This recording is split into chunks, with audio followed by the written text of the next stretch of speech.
Hello. Welcome to Story Jam.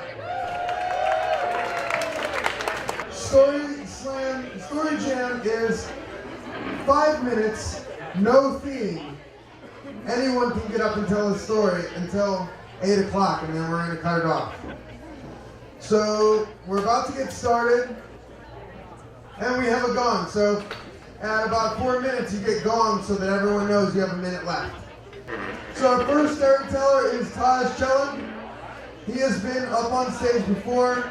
He is a huge advocate of Native American rights in Missoula and throughout the state. He's a huge supporter of growing children and big voice in the poetry scene here in Missoula. Also a great musician, plays with Much Like Charlie. Please welcome Tahj Kjelland.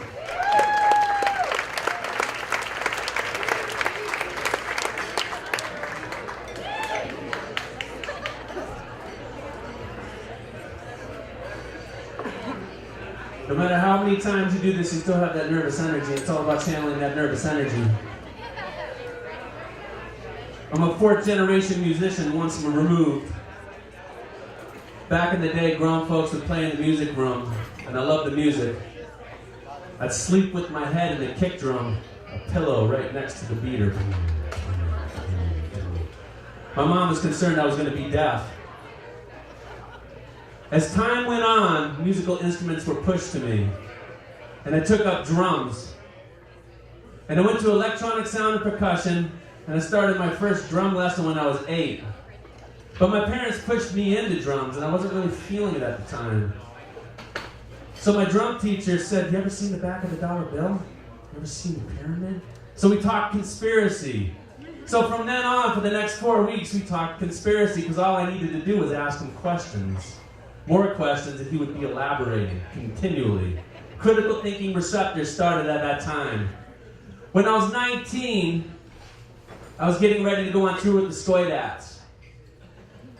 My father had a cabin up Patty Canyon, and I was up there, and we had a stage line pizza, the wagon wheel would have everything on it, the coach, and we ate the pizza, and all of a sudden I grabbed a glass of water and I went to the sink and started drinking, and I heard my dad say, "Don't drink that water!"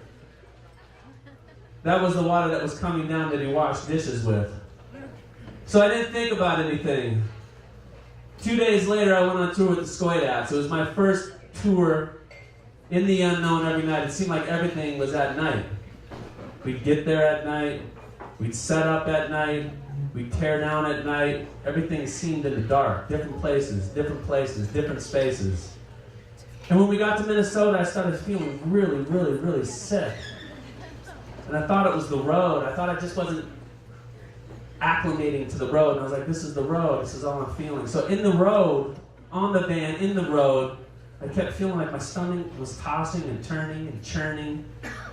And I couldn't figure it out. I just kept thinking it was the McDonald's, the food, the beer, the long drives in the van, the Twinkies at the gas station in between gigs. We got to New York City and it just bubbled. We had a gig in Manhattan. How many of y'all heard the Skoidats? Hey. So we're in Manhattan. We're staying at the executive director, the executive of Boone Records, and we're staying there. And I can't go to the gig. I'm tore up. I can't go anywhere. I'm feeling just sick, and I'm getting really concerned at this particular point in time. So we end up going down south. We start journeying down the south. I'm still feeling this way. I'm just like feeling every day is going to get a little bit better. I'm drinking more water. Charleston, South Carolina, it came to. And I couldn't deal with it anymore. And I said, "Take me to the hospital." So we went to the hospital, went right into the emergency room. I was sitting there. The doctor came in. He said, "What's going on with you, boy?" And I started telling him what's going on. I feel sick. I feel like this. I feel like that. I felt like maybe I had an appendix out. I wasn't concerned. I was in the unknown. And when you're in the unknown, everything seems to compile on you a little bit more. Different cities, different places, different spaces. And he looked at me. And he said, "Boy, I think you got Giardia." And he gave me some medication. And from then on, the rest of the tour was smooth sailing. I remember one time being in here with the Skoidats, when the sound was right there, and the Skoidats went on stage and they started doing their thing, because we used to play at Jay's a lot, and if you remember Jay's, the floor would bounce up and down. Up and down. You never knew if that floor was actually going to fall in, and the Skoidats, when the horn section hit, you just didn't know. You thought maybe there was going to be a calamity and the floor was going to fall through. But I tell you, one time we were sitting here, we were playing, sold out venue, the Skoidats are up there, and all of a sudden it gets to the one infamous song, beer, beer, beer, beer, beer, beer, beer, beer, beer, beer, beer, beer. And they must have timed it because everybody in the audience had a pint. And all you saw was just beer up in the air. And beer going into the monitors. And Steve Garr over here ready to pull his hair out. And then he came back. The till was rocking that night. The monitors were soaked. And he said, another night with the Skoidats. I tell that story because last night was the most amazing night. Steve Marley in the house. Blessings.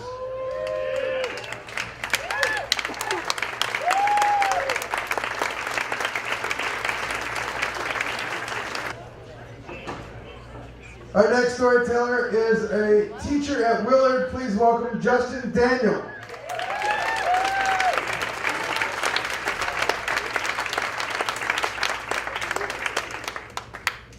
Okay, so let me start off by saying that I'm a big fan of weird. And I'm a teacher, so teaching's always weird. And you know, Mizzou is always a little weird. And I like that, and the fact is that I used to teach overseas, and my wife and I met teaching in Taiwan, and lately I've been missing that kind of weird that we used to experience, just being foreigners, being expats, living overseas. And lately we've been thinking about going back to it, so I want to give you an example of what I mean by weird. And one of the fun things about living overseas is that you can go to random places and it's always entertaining. And you go check out completely random spots so you get to know the culture a little bit. So we went to this bar. We'd pass this bar every day on the way home from work. And the bar, out of all these Chinese signs everywhere, it just said airport bar. And so this was, in my mind, my kind of place. It was dark and dingy, and no foreigners ever went there. And I said, well, we have to go there. So we stopped in one day, and usually when you walk into a bar in Taiwan, you get some kind of reaction, good or bad, because you're an oddity. And this particular bar was strange because there was no reaction when we walked in. We sat down at a little bar in the front, and the bartender was sitting there, cross-legged, leaning back in his chair, watching TV. He barely acknowledged us, gave us our beers, went back, sat down on the seat, watched TV like it happened every day. But as you looked around, there were no foreigners there. I'd never seen a foreigner walk into this bar. And by foreigner, I mean white guy. And so we're sitting there, and we hear this ruckus in the back of the bar. And we look, and it's the strangest thing. And this is where it gets weird. There was a guy back there, and he started yelling in Chinese at this table of men. He was yelling and causing a scene. And so that was strange, but it got stranger because he just started punching each of them in the face repeatedly, over and over again, and yelling at them. And that's strange, granted, but not completely weird. But what was weird was that nobody was trying to restrain the guy. Nobody was trying to fight back. They were just kind of like taking it. And then the guy was going from table to table, and every man in the bar, he was just punching in the face. And so I'm watching this, and at the time I'm younger and braver than I am now. And I got up and kind of stood kind of in the circle of tables, just kind of wanted to see what was going on, and just because I was young and dumb. And he gets through the table before me, he gets to me, and he kind of cocks back like he's ready to hit me. And he looks at me like, who or what are you? He wasn't ready for a tall white guy to be standing in this bar that he's raising so much hell in. He doesn't hit me, but he says something in Chinese, which I can only imagine was probably, who brought the white guy? And so he continues on his way, and I go back to sit down at the bar. I look at the bartender again. He's sitting there like this must happen every night. And so it's a little unsettling that the bartender is totally not acknowledging this is going on. Eventually the guy gets through with his trip around the bar, punching everybody, and leaves out the door. And my wife and I are thinking, hey, that's over. Like, that was strange, but it's over. But it's just getting started because a guy got up and immediately locked the door behind him. I thought, that's good, like, keep that guy from coming back. And so we're kind of shitting ourselves a little bit at this point. And then a guy rushes to the back of the bar, goes around the totally relaxed bartender, and he starts grabbing things from on top of the bar. He grabs a machete, he grabs a knife, he grabs a baseball bat, and he starts handing them out to everybody. And as I walk around the bar, trying to figure out what's going on, people are kind of hiding in corners. Everybody's kind of looking out the window, and I hear the of guns going off, being cocked, and I'm flipping out. My wife's flipping out, and so all of a sudden we're caught in a Quentin Tarantino movie, and nobody's paying any attention to us at all, and we're just trying to figure out a way out of here. And luckily, the police in Taiwan have these lights. They always have their lights on, and so as we look out the window, we're thinking, what do we do? Like, we don't want to go outside because we know that apparently there's something scary outside. But a policeman's coming by and his lights are on, and we take that moment, we rush out the door, and we jump on my motorcycle, and we tear off into the sunset. And my wife and I are thinking about going back overseas, and it's because while Missoula's weird, it's not crazy airport bar weird.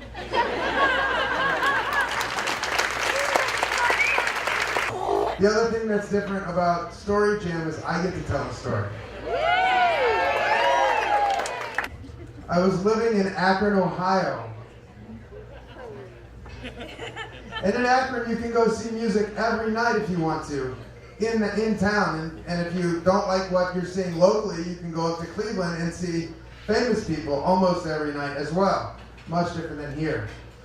But the band that I wanted to see wasn't playing anywhere near Cleveland or Akron. They were playing in Cincinnati, Ohio, which is 3 hours away. Not a big deal now that I'm here, but at the time, to drive 3 hours to see a show was a little strange. So I drove down to Cincinnati, Ohio, to Beggars, great club, to see the Rollins Band play. Mind-blowing. It was a great show, but that's not where the story starts. The story starts when I get in the car to drive back to Akron that night, because I didn't know anybody in Cincinnati. I didn't have money for a hotel, so I had to drive back home. It's getting to be about 2:30, 3 o'clock. I'm a little tired. I smoked cigarettes then, I don't now. So I'm chain smoking. I stop and get coffee at the gas station. This isn't working. And it's hot. It's August. So I already have my shirt off. Wearing shorts, take my sandals off. I'm thinking, I know how I might be able to stay awake here. Take my shorts off. Stay awake for a good 45 minutes. Not bad, doing this adult activity that will help you stay awake. Get my dopamine fix. Realize that I'm going about 110 miles an hour. Trying to slow down. Also realize that I'm about 10 miles from my exit. This is good. Christmas tree lights in the background. Police officer rolls up. All right. I've been pulled over enough by police officers. I know what to do. My dad was a cop, so I put both my hands on the steering wheel. I see him get out of his car, and he ducks his head down, put his hat on, and grab my t-shirt and put it in my lap. He walks up, got my hands on the wheel, says, "Son, do you know why I pulled your..." "Whoa."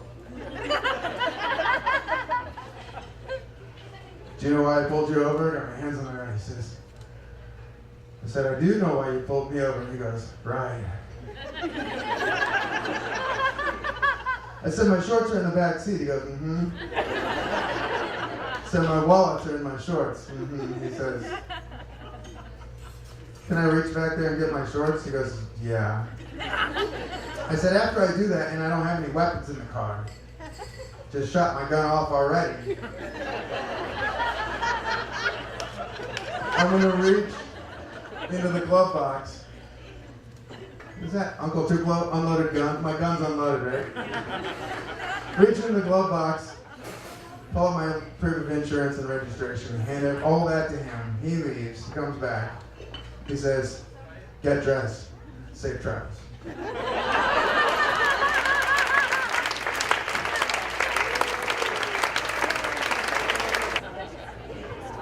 Please welcome to the Tell Us Something Story Slam Story Jam stage, Pat Williams, who needs no introduction.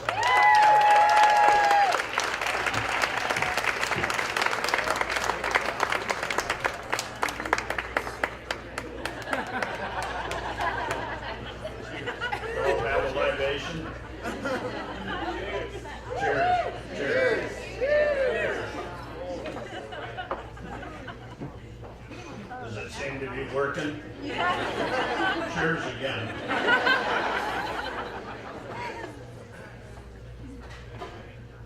Carol and I have lived in Missoula now for 17 years.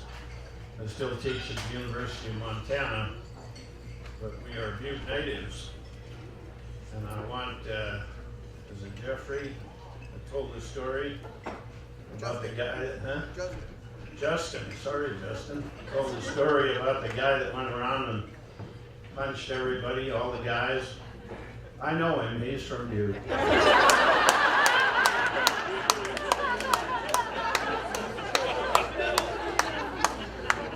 No relation, but you know him.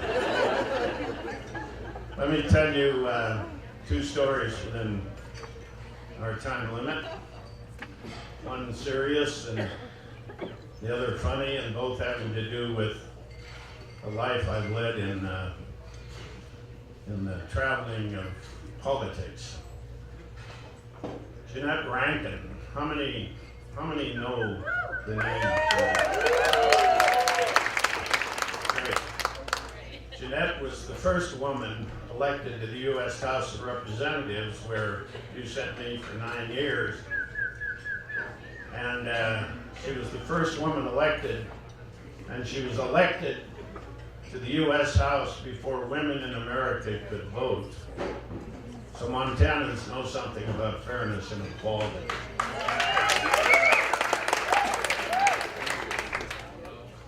I met Jeanette. We had a little dinner for Senator Mike Mansfield and I and a couple of other people. Had a little dinner for Jeanette for her 90th birthday, and afterwards I had a wonderful, honorable chance to speak to this giant in American history. And I said to her, Miss Rankin, what would you like to be remembered for in history? And she said, well, Pat, I'm really glad you asked that question. She said, I have two answers. First, she said, I want you to know why I voted against World War I with 30 other members of the House, and then why I voted alone against World War II, mind you, coming after the Pearl Harbor attack. She said, I guess I'm a pacifist, but I don't know about that. She said, what I really know is I'm for equality, and I want people to know that I voted against those wars. Not only because wars are misery and bad, and we're all against wars, but she said, primarily I voted against those wars because my brother, Wellington, would have had to go fight, and I couldn't, and that's not fair. And she left it at that. Historians haven't picked up on that, interestingly enough. The other story, and I'd like you to remember that first story. One shouldn't say remember my stories, but that's a story from a national icon, and it's worth remembering.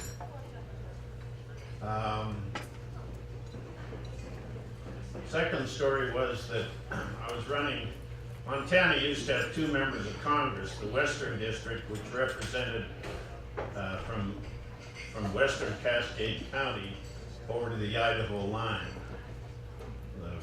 division line ran between Canada and Wyoming, so I had western Montana. But in the 1990 census, we didn't have enough people to warrant keeping 2 members of Congress, so we lost one.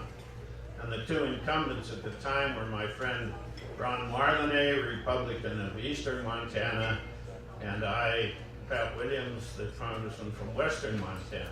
Ron had been there a little longer than I, 1 term longer. But we both decided that he was conservative, I was more liberal, and we both decided that it would be good to give Montanans a choice. So it was a wonderful campaign, not nasty, talked about issues. And as I was out in eastern Montana, driving through a small town, I shall not name the town to protect its guilt. I saw a sign as we drove through the town once and then turned around the park, which was a habit. As we drove through the town, I thought I saw a sign on a building right in the center of the main street, which was called Main Street, that said veterinarian taxidermist.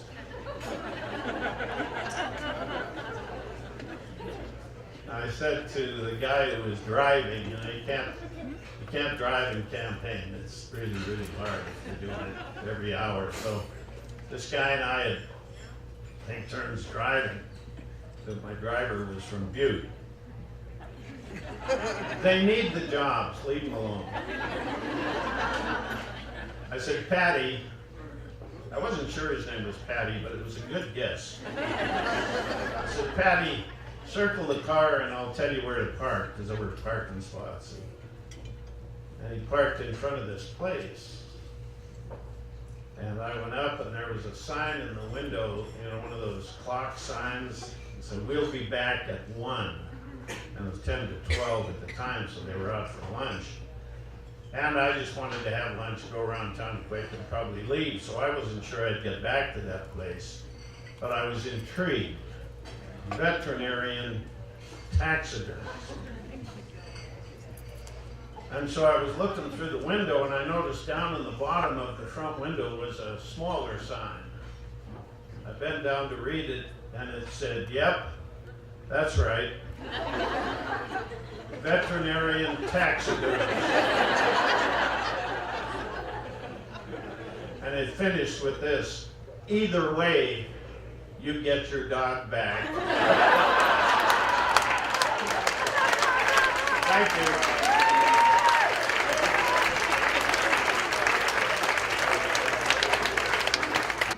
Our next storyteller, I've been trying to trick up here since I met her. Her name is Mary Nellis. She's a foreign student advisor, co-op member. Some say Pollyanna. I say militant optimist. Mary Nellis.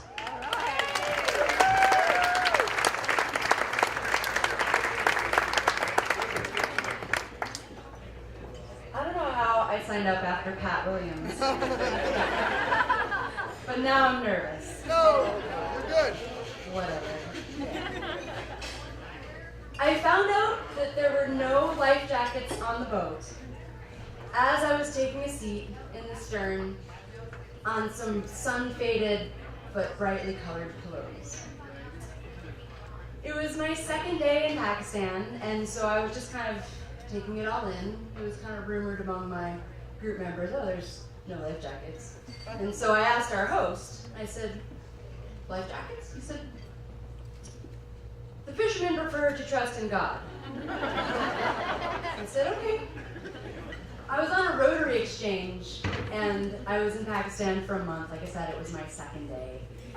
And we were hosted every day by different people, very gracious, kind, interesting individuals.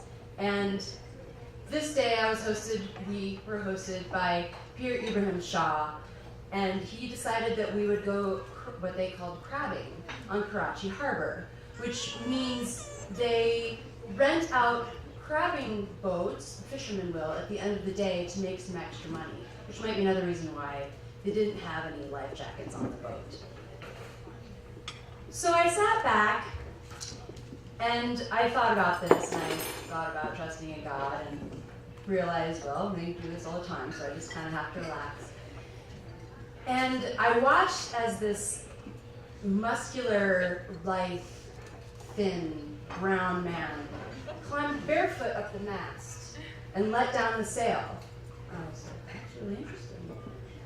And then we glided back through, the only way I can describe it is Karachi detritus. Just trash and everything washed up against the pier. And we floated back and we turned around and we went into Karachi Harbor. And as we were sailing out of the harbor, there were all of these military boats. It was amazing, huge boats. I was on a 20-foot-ish, it could have been 15 feet, I don't know, I'm not good at this, but it was a medium-sized, kind of flattish wooden boat. Big crab in it. Think about it, it's got a sail. And we were floating past these military boats, and so my group members were like, oh, colors. And the crew freaked out. They're like, don't take pictures. And Pierre Shaw, very gracious host, was in like an intermediary. It was clear they really didn't want pictures taken. They didn't want to get in trouble. And gracious host telling my strong-minded American group mates, don't take pictures. They don't want to deal with the possibility of getting in trouble. So they put their cameras away. So we sat back, and I adjusted, as we were going out and the wind started picking up, I adjusted my shawl, or what would be called a dupatta, and I tied a knot in the back so that it wouldn't blow away. And it did cool off, and it was beautiful. And after a couple minutes, kind of like he was trying to make amends, he said, would you like some scotch? And it's notable because scotch is illegal in Pakistan for Muslims. And it's very expensive for those non-Muslims who go to visit. And so I said, yeah, I want some scotch. So he opened up a package of brandy glasses, put some packaged ice in there so we wouldn't get sick, and opened up a bottle of Johnny Walker Black, and it was awesome. So we sat back and continued to enjoy the breeze. Eventually, probably 5 or 10 minutes later, we were sailing out into, oh, this is going to go longer. We were sailing out into Karachi Harbor, and behind us you can see the curve of the harbor, and we're looking at the open sea. And they say, oh, would you like crabs? I said, sure. Would you like them boiled or fried? A little bit of both. So about 5 foot away from me, they open up a hatch, and they light a fire in the bottom of the wooden boat. I sat back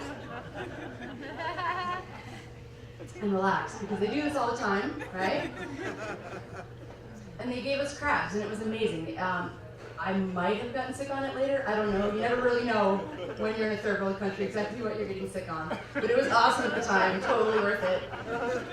And we're sailing back, and we turn around, and the breeze is coming in, and the smell of the air is clean, which is such a reprieve after 2 days brand new in Pakistan, which is shrouded in a smell that I can't describe to anybody that is from Montana. And we turn around and we see the curve of the harbor, and the sun starts setting behind us. And we're just outside Pakistan, which is a Muslim country, and they pray 5 times a day. So as the sun was setting, the call to prayer goes off. It goes off, and you hear, Allahu Akbar, and you hear it here, here, here, here, here, here, all around. And it's several miles away, but the phones are just blazing, and you're, wow, I thought about God for a second. And then I thought, I hope God's got a good sense of humor, because I'm sitting in the middle of Karachi Harbor with illegal scotch in my hand during the call to prayer, fire in the bottom of the wooden boat, and no life jackets. Clearly, God has a sense of humor, because we made it back through the military boats and back into Karachi, and here I am telling you about a story I never thought I would have experienced.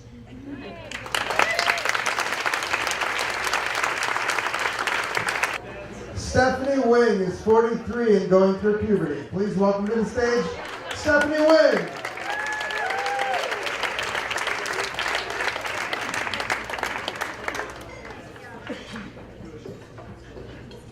I thought I had at least one more rest before I got to start. So I had to change my story up a little bit, but here we go.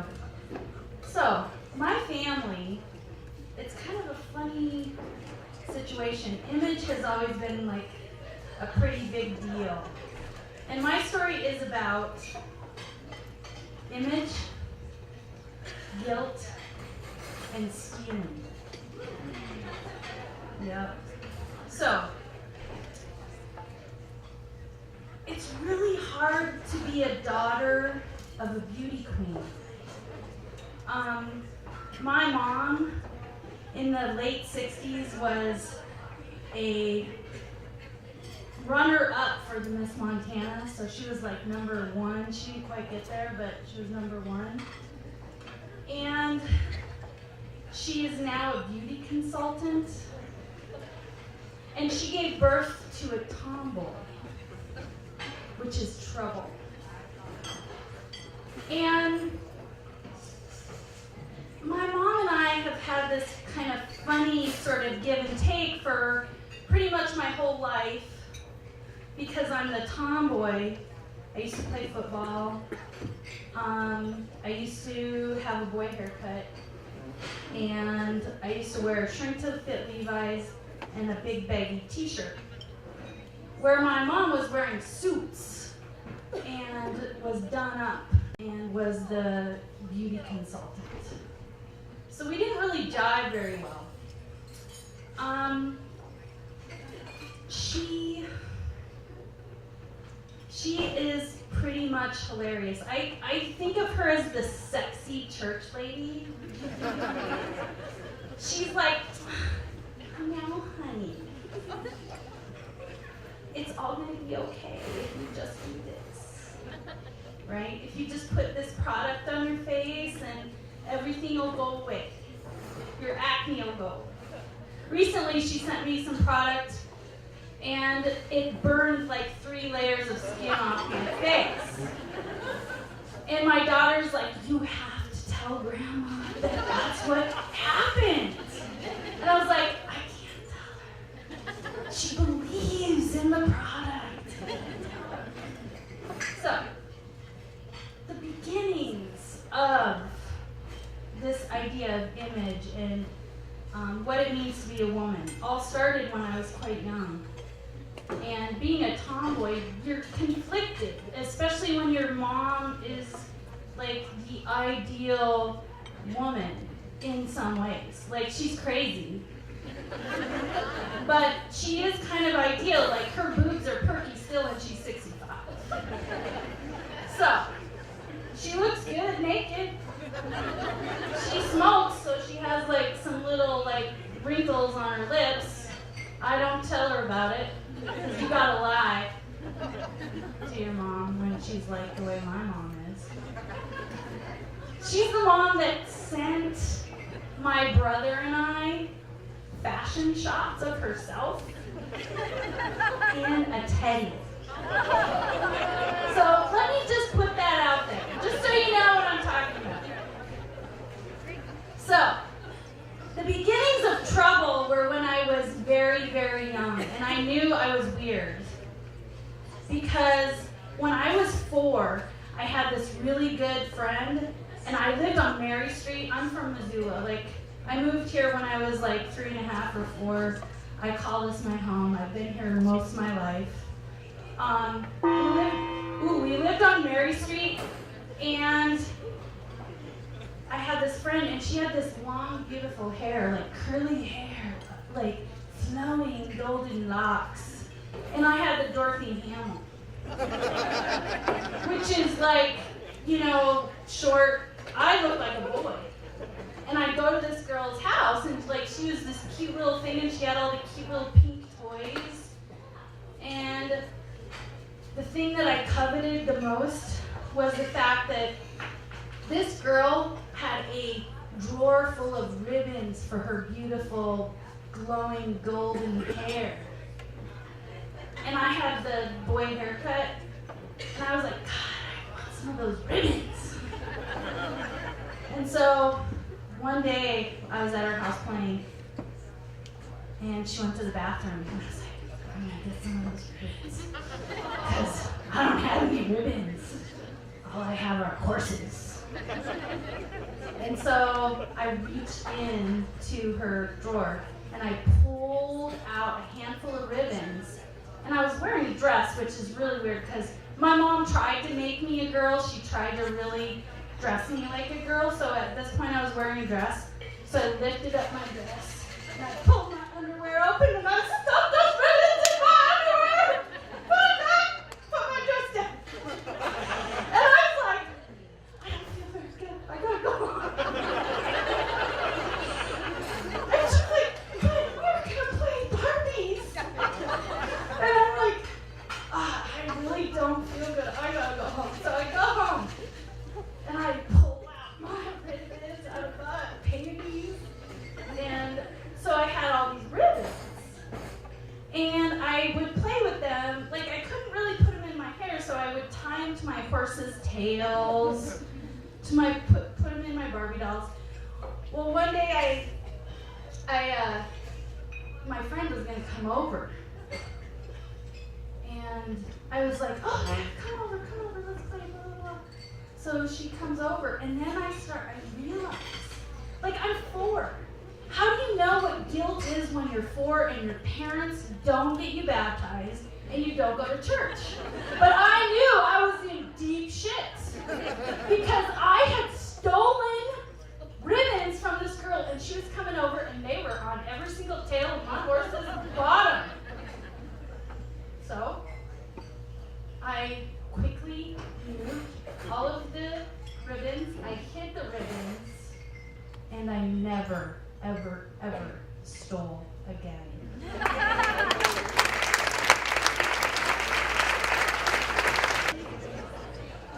Jim Beyer has been to the Tell Us Something stage before. Told heartwarming, heartbreaking, sometimes offensive stories, so I don't know what he's going to do tonight. He's had many happy experiences, sometimes sad experiences. Please welcome to the stage, Jim Beyer.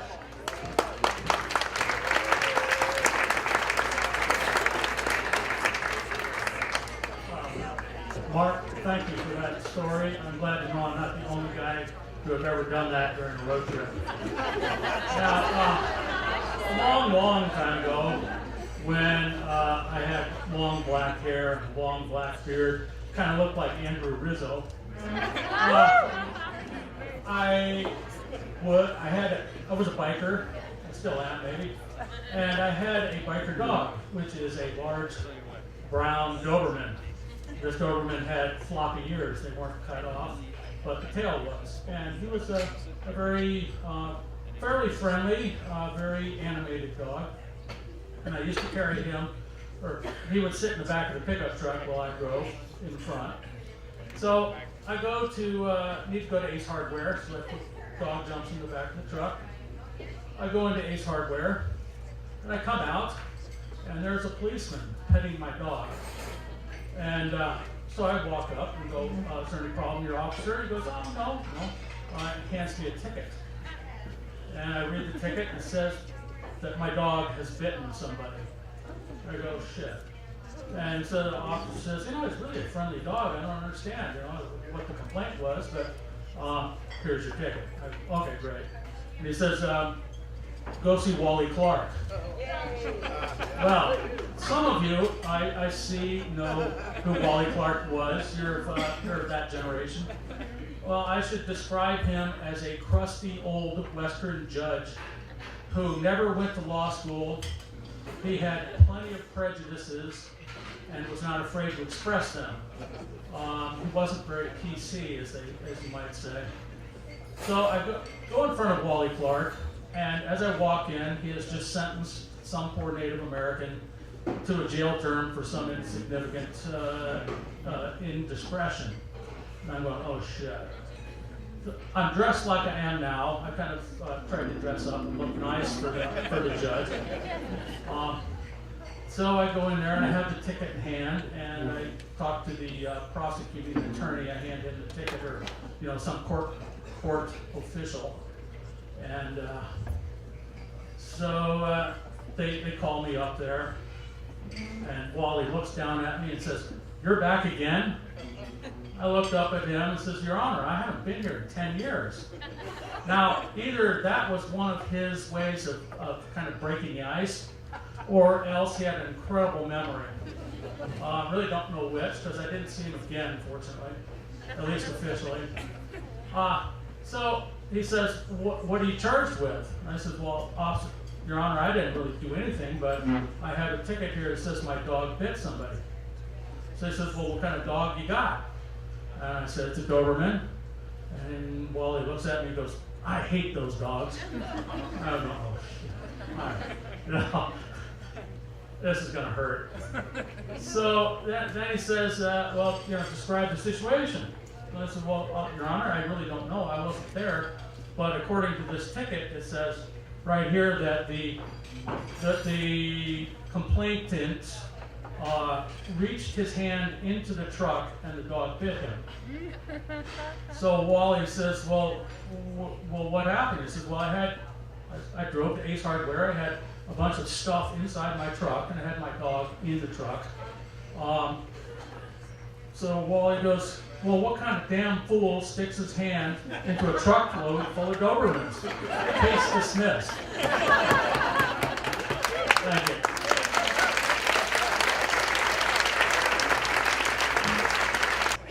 Gwen, are you ready? All right. The youngest person to ever be on the Tell Us Something stage, please welcome Gwen Wing. It's not Wing. What? Noah. Gwen Noah.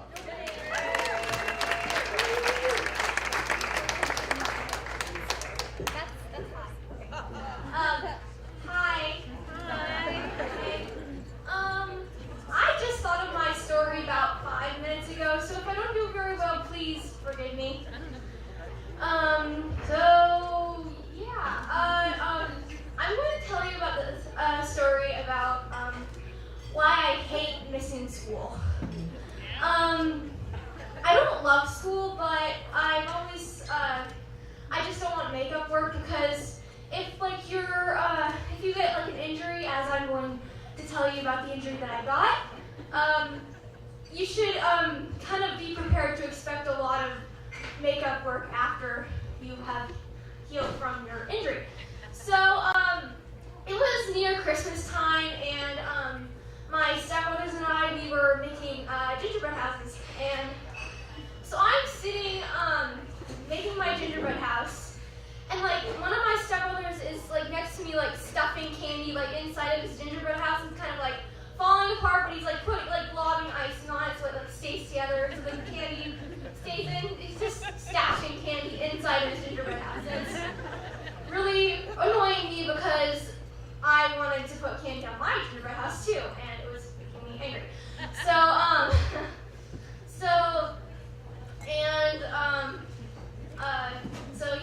that happened, and then sorry, I'm not very good at this. You're doing great.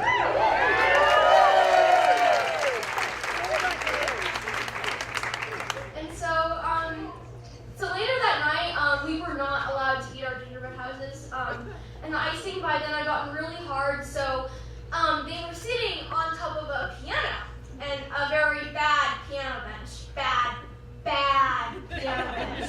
Very bad. I will tell you why later.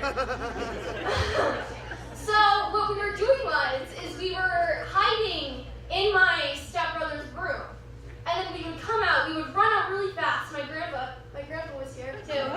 He was sitting. He was at dinner. And my mom too. And we were hiding in my stepbrother's room, and we were running out. We were running out to the piano bench and leaning on the piano bench to reach up and grab candy off of our gingerbread houses. And you have to had to like stay on the piano bench for like a second so you could kind of like slowly rip the gingerbread house apart and eat candy. So it was my turn to go get candy off of my gingerbread house. And so I ran out really fast, and I was leaning with my knees and grabbing candy off my gingerbread house. And as I stood up, the piano bench came and fell down on my toe. That hurt. So have you ever had that pain where you're like you're like, oh my gosh, oh that hurts, and then you're like, ow, jeez, that hurts. Yeah, that's what it felt like, except imagine like a piano bench falling on your toe. You can imagine what that's like. So what happened was it fell on my toe, and being in the 3rd grade, when you see a blood stain on your sock, you kind of freak out a little bit. So I managed to like sit the piano bench back up, like so I could sit down in it, and I pulled off my sock, and it was gross, very gross. The cuticle, here's my toenail. The cuticle had popped up, and it was bleeding. It was gross. And so they rushed me to we drove to the emergency room. The time. Okay. I'm a Blackwood Erm. All right.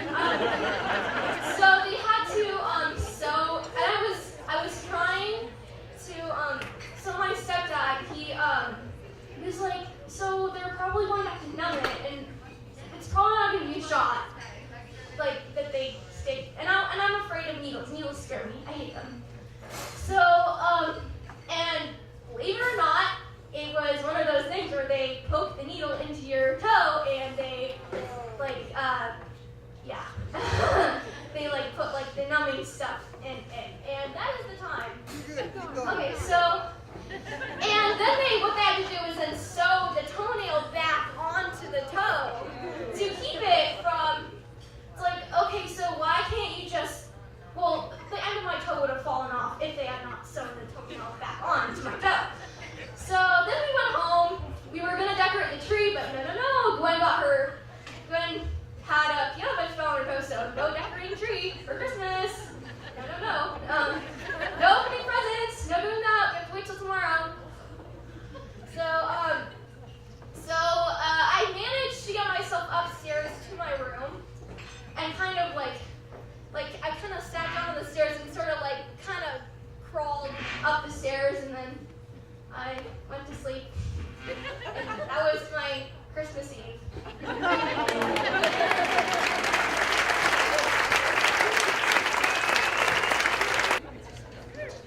Ray Risho has told stories on the Tell Us Something stage before. He has served our country and has served us, many of us, lots of wonderful meals here in Missoula at Perugia Restaurant. Please welcome to the stage to Ray Risho.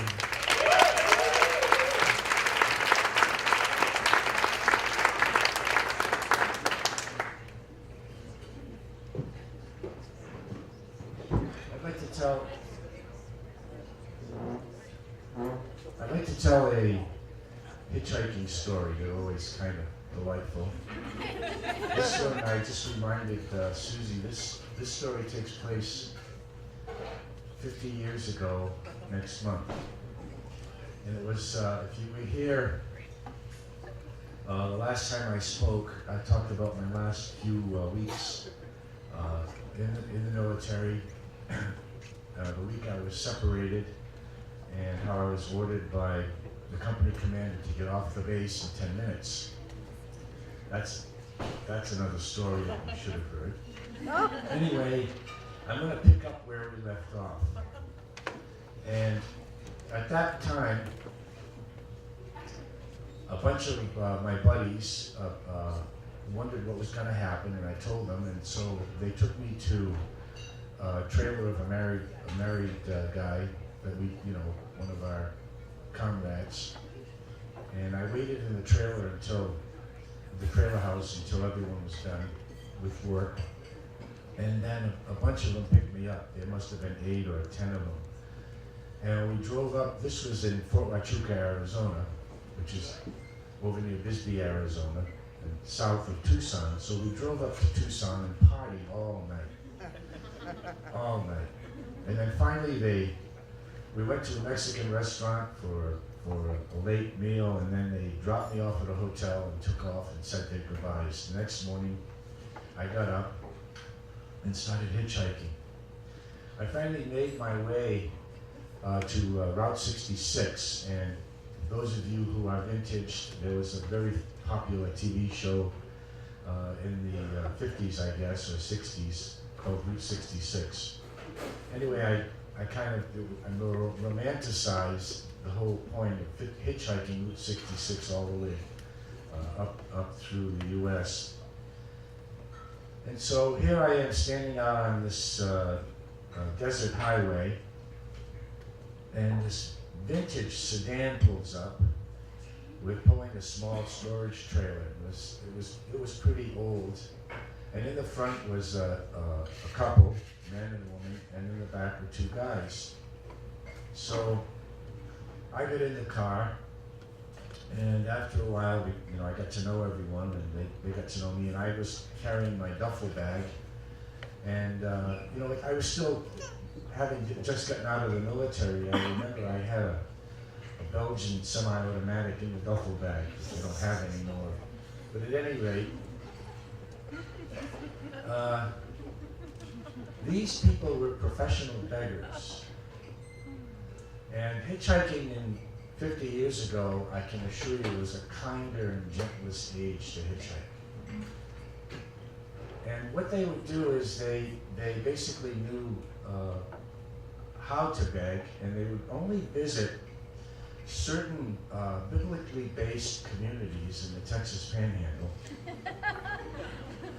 where there's a scriptural reference that whenever anyone asks you for any kind of hospitality, you're obligated because you may be entertaining an angel unawares. And this goes all the way back to, I'll just give you the reference, it's in Genesis with Abraham and the 3 visitors. That's all I'll say about it. That's how ancient this custom is. And the first place we stopped at in this Christian community, we waited to see the elders, and well, they did. I was waiting in the car with these other 2 guys in the back. And the husband of the team and his wife, they went in. And by the way, his name was Georgie Poor. So we waited, and finally they were given $20, and they felt really wealthy. We continued on the road on 66 until we went to the next community, and we waited and we waited and we waited, and there happened to be a meeting at that time, so we had to wait till their meeting was over. And then one of the elders came out to the car. We were sitting in the car, and he gave us a loaf of bread, a bag of apples, and a block of cheese. And I thought this was wonderful because I was really hungry. And the 3 of us guys were sitting in the back eating, and the couple, Georgie and his wife, were so indignant. And at one point, without even thinking of it, I quoted at that time a popular American adage, which was, "Beggars can't be choosy." And that didn't set very well, but we continued on to the next community. And by then it was getting to be about dusk. And I really felt uncomfortable with this group of people. And so we were sitting in the car, and George and his wife were in the house waiting for the elders to come and to talk to them. And I finally decided that I needed to keep moving. And so I looked at the 2 guys and I said, "Listen," I said, "I have to keep moving. I'm gonna bail on this group." And one of the guys looked up at me and he says, "Well, Ray," he says, "beggars can't be choosy."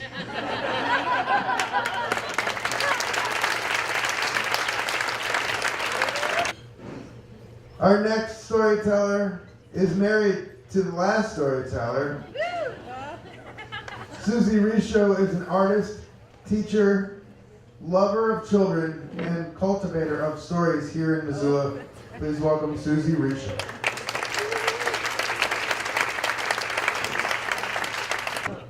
Before I tell my own story, I thought I should just tell you that Ray forgot to say that this group of people, they'd skip a town because they knew that the churches would call ahead to the next town. Watch out for this.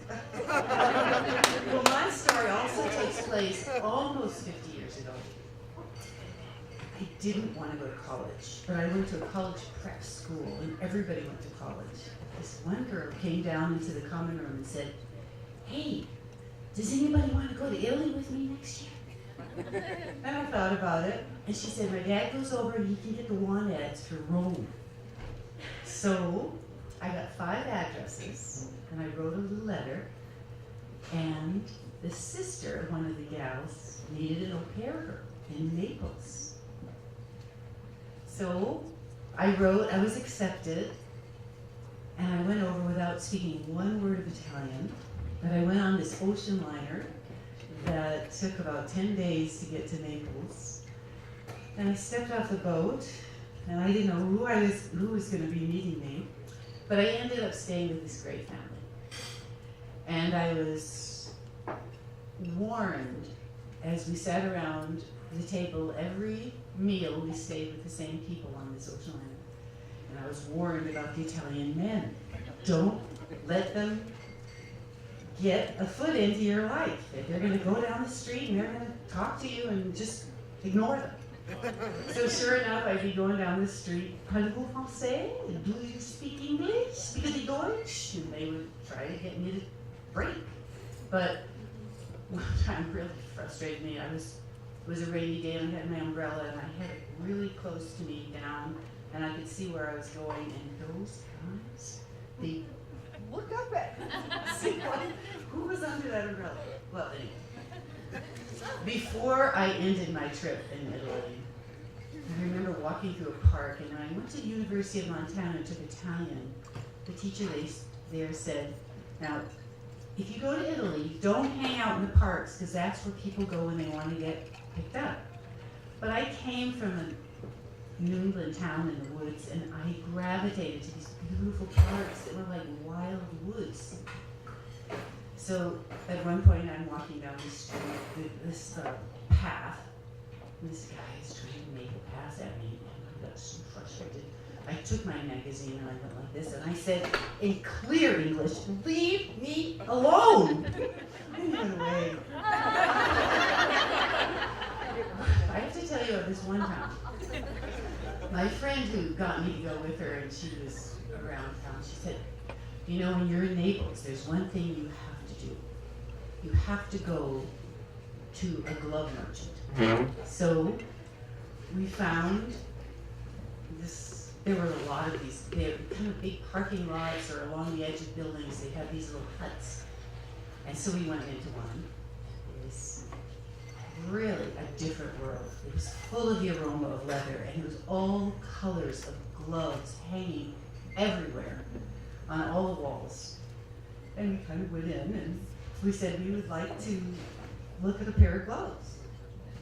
And so I had extremely large hands for a lady, but he looked at my hand and he said, "Yeah, I got it close, it'll work." And so he tries to put this glove on, but it doesn't go on at all.